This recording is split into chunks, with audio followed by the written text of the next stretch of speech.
Magandang umaga nga pala mga Katsuki Boy. Itong pinapakita ko sa inyo, ito po ay isang halaman na herbal po ito mga Katsuki Boy. Tinatawag sa amin na panyawan.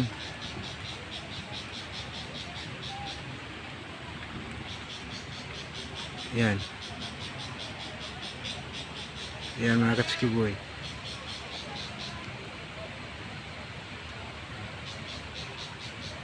Panyawan po ito mga Katsuki Boy. Ito po ay nakagamot ng diabetes. Mapait nga lang ito. Yan. Ito yung dahon niya mga Katsuki Boy.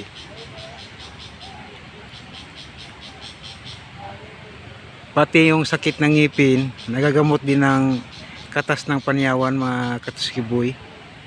Kasi mayroong isang beses na nagpunta sa akin sa bahay, nagtanong kung mayroon bang baging ng panyawan malapit sa tirahan ko. Tinuro ko sa kapitbahay ko na mayroon doon sa unahan. Pinuntahan niya mga Katsuki Boy kasi yung ngipin ng anak niya na babae sumakit. Ay medyo namamaga konti yung pisngi mga Katsuki Boy. Gamot daw ng sakit sa ngipin yung katas ng panyawan.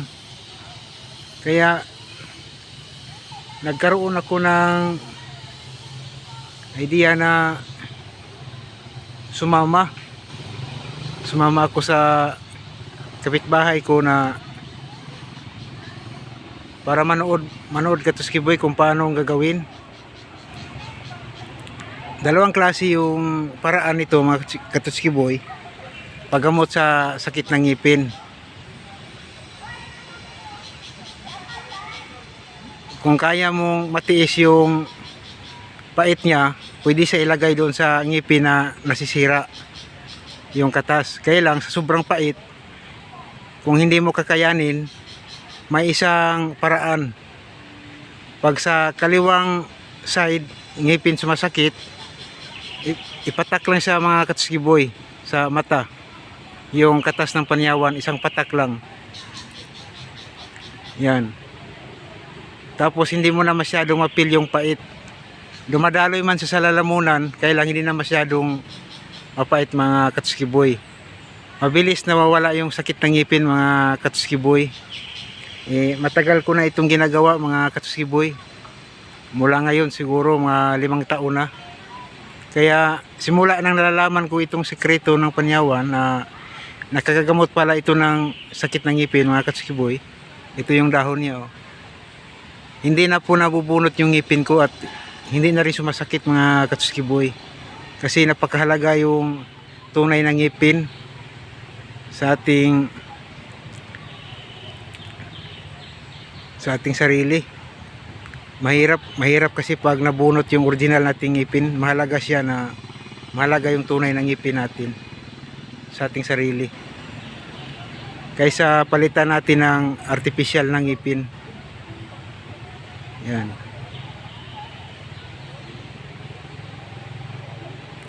Pag nasa kanan yung sumasakit, sa kanang bahagi ng mata, patakan mo lang ng isang patak ng katas ng panyawan. Sandali lang po mawawala na yung sakit ng ngipin. At hindi pala ito nakakabulag mga Katsuki Boy. Kasi pinapanood ko yung kapitbahay ko, pinapatakan yung mata ng anak niya, yung babae. Kasi hindi nakapag-aral kasi sumasakit yung ngipin. Kaya kasi ang akala ko dito, nakakabulag siya mga Katsuki Boy yung katas niya. Kasi yung mata natin dapat kasi hindi tayo nagkakamali ng nilalagay natin sa mata natin kasi mahalaga yung mata sa atin. Kasi yun yung nagbigay sa atin ng liwanag, paningin. Kaya pinapanood ko sila mga Katsuki Boy. Yun, sandali lang nawala na yung sakit ng ngipin. Kaya sabi ko may kakaibang sikreto pala itong panyawan mga Katsuki Boy. Kaya mula noon sumakit yung ngipin ko, ganon din yung ginawa ko. Hanggang ngayon okay naman mga Katsuki Boy, hindi siya nakakabulag. Yan lang po.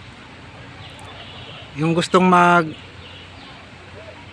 magkomento, mas maganda rin po kung mayroong gusto kayong sasabihin tungkol dito, mas maganda rin po para malalaman ko.